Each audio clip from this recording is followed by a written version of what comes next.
Welcome, deep divers. Ever wondered how we actually measure something like sound? hmm Especially, really powerful sounds like a big engine exhaust. Today, we're going deep on exactly the nitty-gritty of sound measurement. We've got some great source material that details the precise setup. Our mission for this deep dive, to really unpack how you use a sound pressure level meter, what bits and pieces you need, and what kind of data you can pull from, well, the roar of a beast, basically.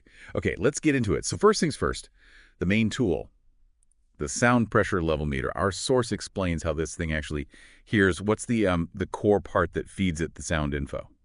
Right. The heart of it is an electric condenser microphone. Okay. And these aren't just, any old mics. They're picked for being really accurate with a flat response across the whole sound spectrum. Flat response means, Meaning they capture all the frequencies pretty much equally, very faithful to the original sound. That makes them perfect for, like, scientific measurement, not just recording your voice or something.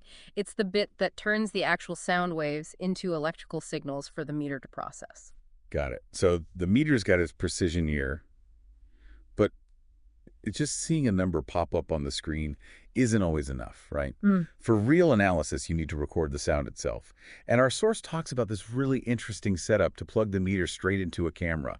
How does that wiring actually work? It sounds a bit fiddly. Yeah, it's clever though. You basically use the audio output on the sound level meter. Uh-huh. From there, you run a standard stereo RCA cable, the red and white plugs you see everywhere. Right, like on old stereos. Exactly. That goes into a 3.5 millimeter jack, which then plugs straight into the camera's microphone input. Okay, seems straightforward enough. But, and this is a really crucial point in the source material, you need a Y adapter. A Y adapter. Why is that? Well, the output from the meter might be stereo, but a lot of camera mic inputs are mono. So the Y adapter takes that stereo signal and combines it down into a single mono signal before it hits the camera. Ah, okay. So without it, you'd only get like half the sound? Pretty much, yeah. You'd lose data. And importantly, the signal going into the camera is direct. Direct meaning. Yeah. No processing? Exactly. No Yeah. compression, no filters added by the meter's output stage, nothing. You're getting the raw, unvarnished sound data straight from the measurement device.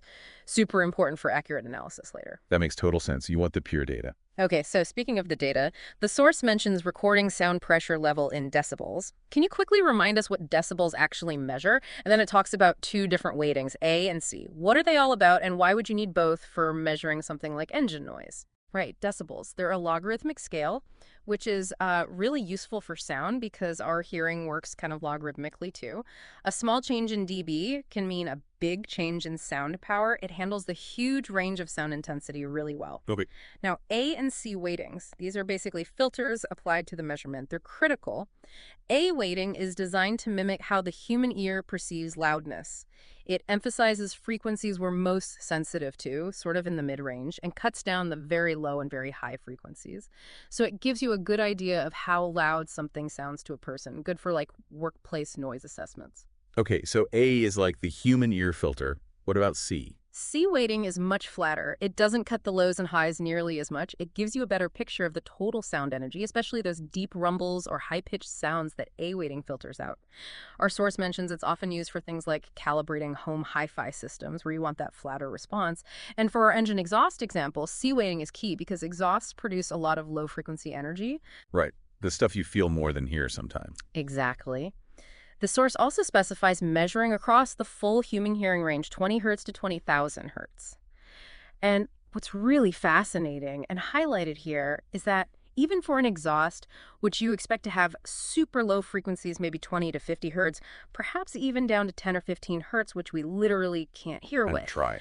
the meter, especially with C weighting, picks it all up. It records this acoustic energy that's physically there, even if our ears don't register it as sound in the normal sense. Wow. So it's capturing this whole invisible dimension of the sound. So let's bring it back to this specific example. Measuring an exhaust system under a vehicle before firing up the beast, as the source puts it.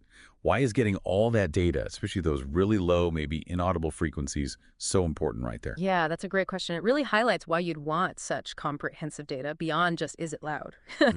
For engineers, measuring those low frequencies below human hearing isn't just academic, it's diagnostic. Well, those very low frequencies can reveal things like resonance points in the exhaust or even the vehicle structure.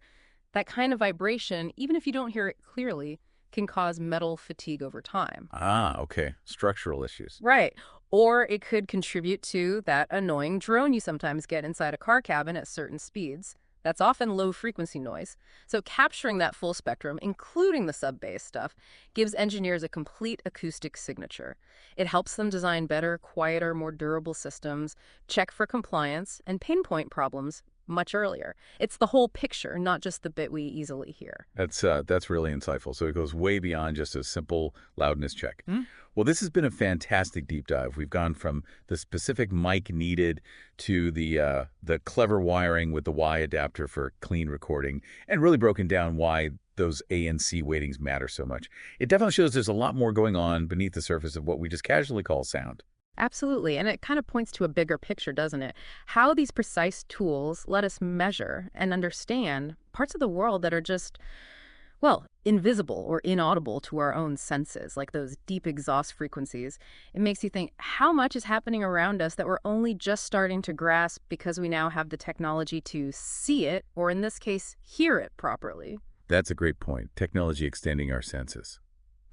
So the next time you hear a loud car, or maybe any distinct sound, perhaps you'll think about all those invisible ways, the audible and inaudible ones, and the really quite sophisticated ways we figured out to measure every nuance.